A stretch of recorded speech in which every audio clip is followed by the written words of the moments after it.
Welcome, everyone. Today we are going to walk through how to identify your first 5 government solicitations. This is a Neybor Consulting playbook, and by the end of this session, you will have a repeatable 12-step process you can use immediately on SAM. The goal isn't to chase every opportunity you see. The goal is to build a focused shortlist of contracts your business can realistically win. Here's our agenda. We start with the mindset behind a 5 opportunity shortlist, then build the foundations: your offer, your NAICS codes, and your PSC codes. Next, we move into the actual SAM: GovSearch, the filters, and the keywords. We'll then build, score, save, and review your shortlist. We'll close with a worked example, common pitfalls, and a clear call to action. Before we touch SAM, Gov, let's reset expectations. A strong first solicitation list is not 5 random contracts. It is a focused short list of opportunities your business can realistically pursue, price, deliver, and use to build credibility. 5 forces discipline. 50 creates noise. Each opportunity on your shortlist should pass 4 tests. Can we pursue it? Can we price it? Can we deliver it? And will it build credibility for the next round? Here is the entire process at a glance. 12 steps grouped into 3 phases. Steps 1 to 3, define your business in the language SAM. Gov understands. Steps 4 to 6 are the search itself. Steps 7 to 12 are how you turn raw opportunities into a curated shortlist that you can actually act on. We will walk through each step in detail, and you will see this roadmap reappear so you always know where we are.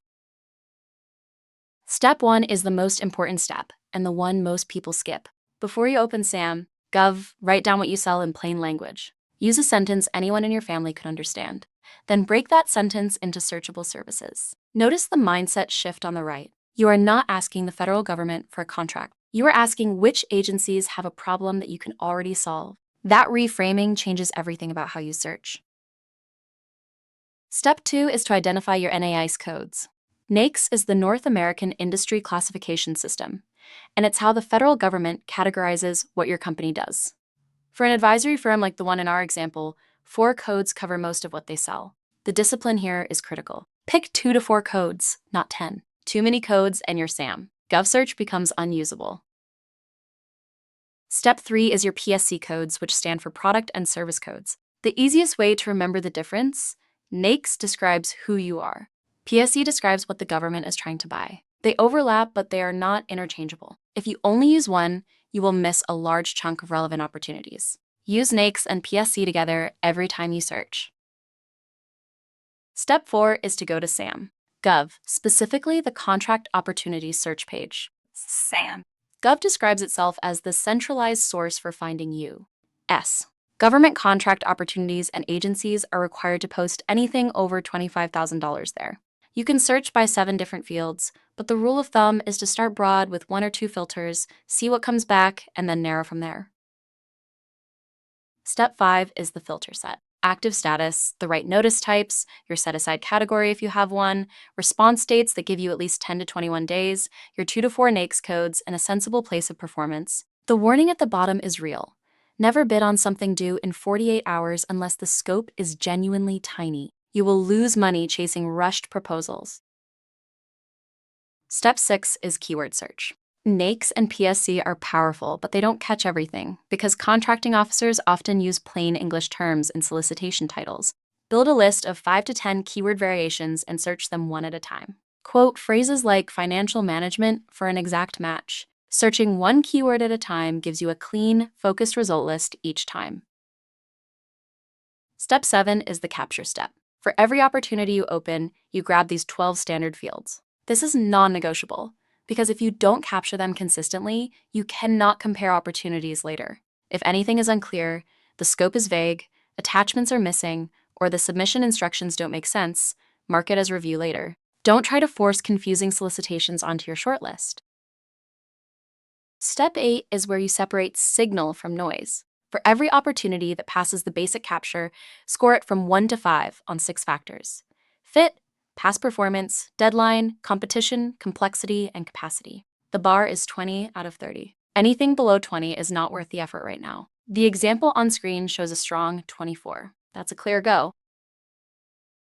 Step 9 is about prioritizing the right kinds of notices. Sources sought and RFIs are low-risk ways to get on an agency's radar. Small business set-asides level the playing field. Simplified acquisitions are usually smaller and faster. Combined synopsis solicitations move fast, so read them carefully. If you qualify for a set-aside, use it every single time. That's the entire reason the program exists. Step 10 is where the shortlist becomes real. Use this exact 7-column format or a copy of it in Excel or a CRM. The recommended mix is 3 active bids plus 2 early-stage opportunities like sources sought or RFIs. The active bids are how you build revenue this quarter. The early-stage notices are how you build the pipeline for next quarter and the quarter after that. Step 11 is to save your searches. SAM. Gov lets you save searches and follow specific opportunities, and that's a feature most beginners ignore. Build save searches by NAICC, Agency, keyword, and set-aside type. Name them clearly, the way you see on the left, so when you log in next week, you can scan them in 10 seconds. Save searches turn business development from an event into a habit. Step 12 is the weekly review. Block 30 minutes on your calendar every week and run through these 6 questions for each opportunity on your shortlist. New amendments, due date changes, posted Q&A, new attachments, updated submission instructions, and the big one, is it still worth pursuing? Many businesses lose contracts they could have won simply because they downloaded the solicitation once and never checked again. Before we finalize a shortlist, run it through these 7 checks. If a contract fails any one of them, it does not belong on your first 5. This is the discipline that turns a stack of opportunities into an actual pipeline. Relevant, right-sized, with enough time to respond, set aside where possible, clear enough to price, aligned with your past experience, and realistic for your team to deliver.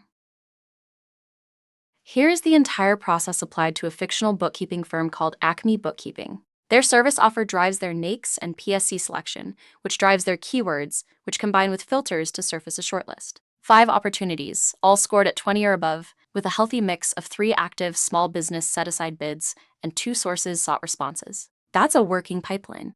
Notice how every step we just walked through shows up here. These are the 6 mistakes we see most often: chasing 50 opportunities instead of 5, bidding on solicitations due in 48 hours, searching only 1 keyword, using too many or too few NAICS and PSC codes, downloading a solicitation once and never checking for amendments, ignoring set-asides you actually qualify for. Avoid all 6 and you are ahead of most first-time bidders. If you remember nothing else, remember these 5 lines. Start with 5, not 50. Speak the system's language by combining NAICS, PSC, and keywords. Score every opportunity before committing. Mix 3 active bids with 2 early-stage notices. And make it a habit through saved searches and a 30-minute weekly review. Do those 5 things, and your first 5 solicitation lists will be more disciplined than 90% of the small businesses you're competing with. That's the playbook.